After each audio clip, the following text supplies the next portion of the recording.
Oh yay, oh yay, oh yay.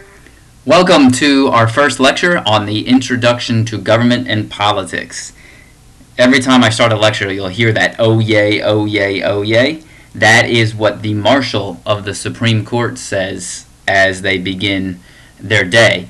And it basically means hear ye. The Supreme Court Marshal says this is the full phrase.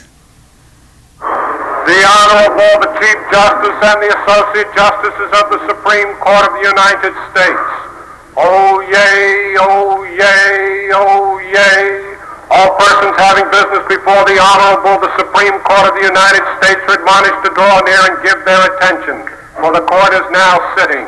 God save the United States and this Honorable Court. So now you know where that comes from. So you'll hear oh yay fairly frequently throughout the year. So let's get started with the lecture. The topics for this lecture include, we'll look at what is government, what are the functions of American government, and what are other forms of government out there, and what are the features of American democracy, and how did American democracy develop. So we'll get started with a basic definition of government. And here it is: individuals and institutions through which policies are made and affairs of the state are conducted. Which brings up a great question. What is a state?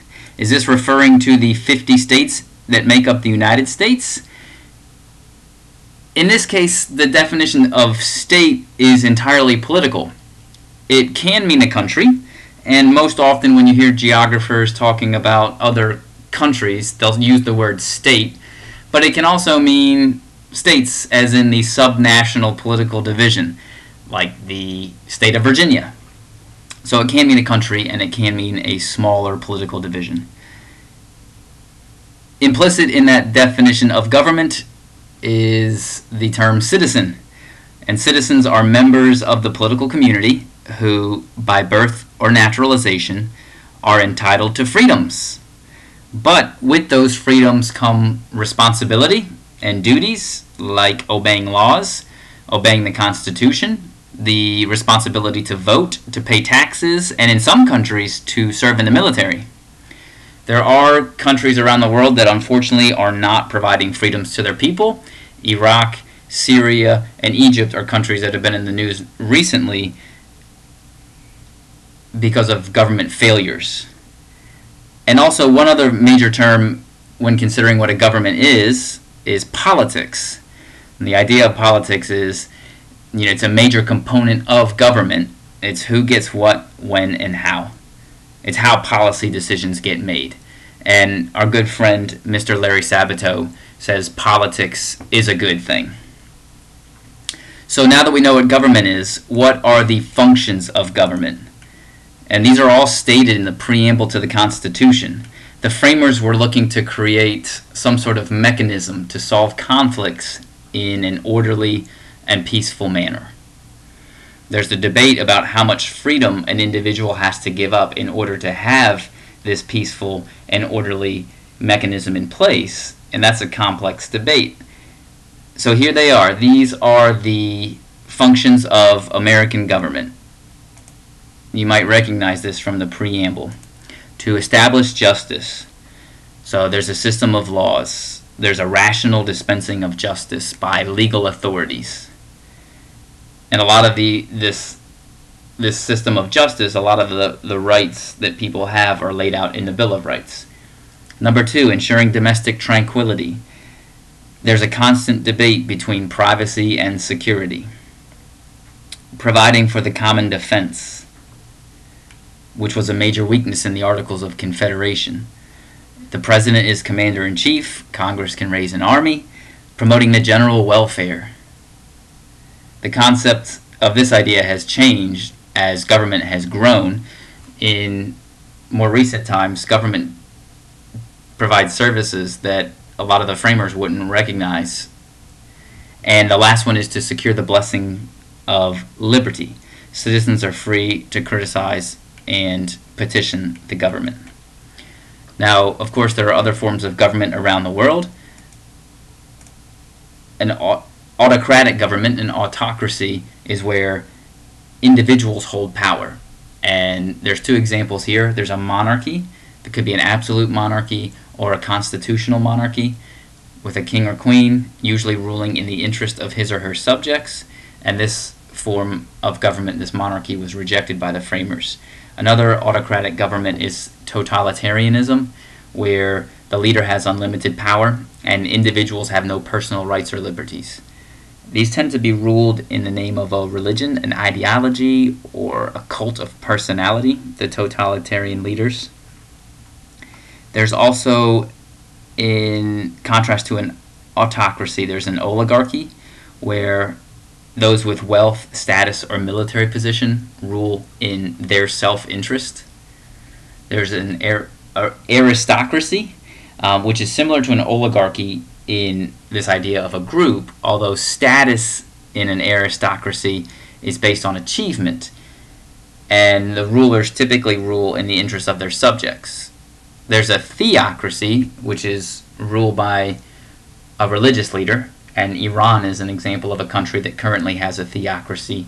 And then one that we're going to get to later in the year in the executive branch is the bureaucracy, which literally means rule by desk.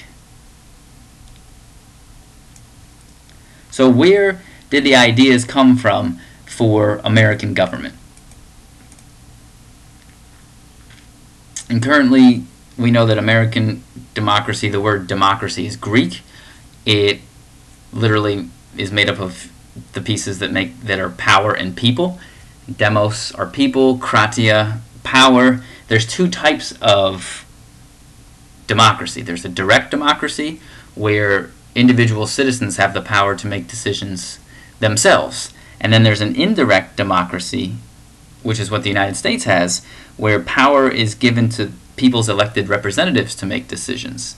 So the founders created a large republic by filtering public opinion through an elite class of elected officials. So there's an indirect democracy, and that's also known as a representative democracy or a republic. Those are all three terms that kind of describe the same thing. And there are times where citizens in the United States have an opportunity to participate in a direct democracy, but mostly it's an indirect democracy. So the roots of American government, the Reformation and the Enlightenment, there was a tendency to question the divine rights of kings. The idea that fate alone gave absolute authority was challenged during the Renaissance. In the 16th and 17th century, Protestants or Puritans rejected divine right and then were persecuted. The Mayflower Compact was written at sea during the Pilgrims' trip to North America, and it's based on the social contract, where there's an agreement between people and their government giving their consent to be governed. People are free and equal by their God-given right, and people give their consent to be governed. Now, there's two major theorists who believed in the social contract theory. One of them was Thomas Hobbes. His major piece was called Leviathan, and it takes a rather pessimistic view of human nature.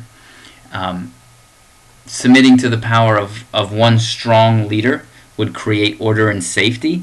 Thomas Hobbes had a pessimistic view of human nature, that man in their natural state was nasty and brutish.